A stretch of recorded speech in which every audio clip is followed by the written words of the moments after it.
बिहार के मुंगेर में शहीद दिवस पर तारापुर के शहीदों को याद किया गया। इस मौके पर तारापुर की सड़कों पर तिरंगा यात्रा निकाली गई, साथ ही सांस्कृतिक कार्यक्रम भी आयोजित किए गए।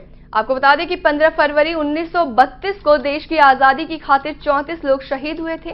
तब से लेकर आज तक उनकी याद में तारापुर में 15 फरवरी को शहादत दिवस मनाया जाता है। इस कार्यक्रम में भाग लेने आए बिहार सरकार के पंचायती राज मंत्री सम्राट चौधरी ने पत्रकारों से कहा कि 15 फरवरी 1932 को 18-19 लोग और भी इस लड़ाई में शहीद हुए थे, जिनकी पहचान नहीं हो सकी थी, जिनमें से 13 लोगों की पहचान हुई है। हमारी कोशिश है कि उनके आश्रितों को सरकारी सहायता मिल सके और साथ ही ये कोशिश है कि तारापुर थाना को सरकार ऐतिहासिक धरोहर घोषित करे। 1932 में यहीं पर 34 हमारे वीर तारापुर के लोग शहीद हुए और कुछ लोग तो चिन्हित हो चुके हैं, लेकिन इसमें से लगभग आपको 17-18 लोग ऐसे हैं जिसको चिन्हित भी नहीं कर पा रहे। 13 आदमी चिन्हित हुए मारे।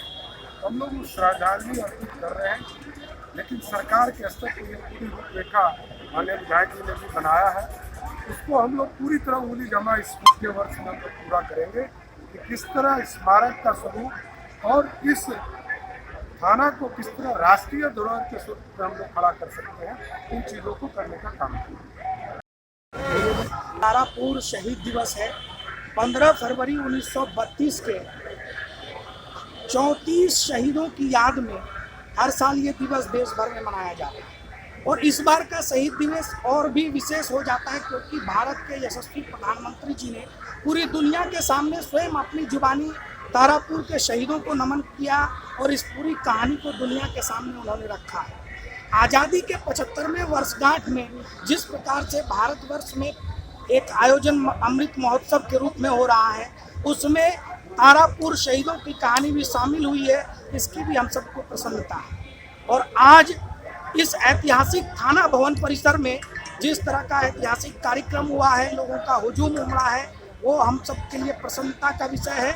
और आने वाले समय में हम सब ने भारत सरकार से जिस प्रकार अनुरोध किया है, स्वयं केंद्रीय संस्कृति मंत्री से मेरी मुलाकात 2 फरवरी को हुई थी, जब उन्होंने आर्कियोलॉजिकल सर्वे ऑफ इंडिया को तारापुर के ब्रिटिश कालीन थाना भवन जो कि 1915 में बना है, उसको राष्ट्रीय धरोहर की सूची में शामिल करने का निर्देश अग्रसारित किया है। और हमें उम्मीद है कि अगले वर्ष जब 15 फरवरी के दिन हम लोग इस स्थल पर पुनः शहीदों को नमन करने के लिए इकट्ठा होंगे तो यह राष्ट्रीय धरोहर बन चुका होगा और इसका सौंदर्यीकरण ये पूरा कैंपस गुलजार होगा।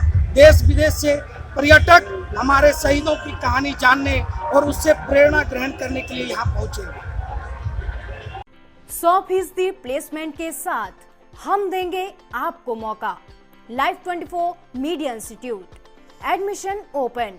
रजिस्ट्रेशन के लिए कॉल करें 9560464170 9560464170।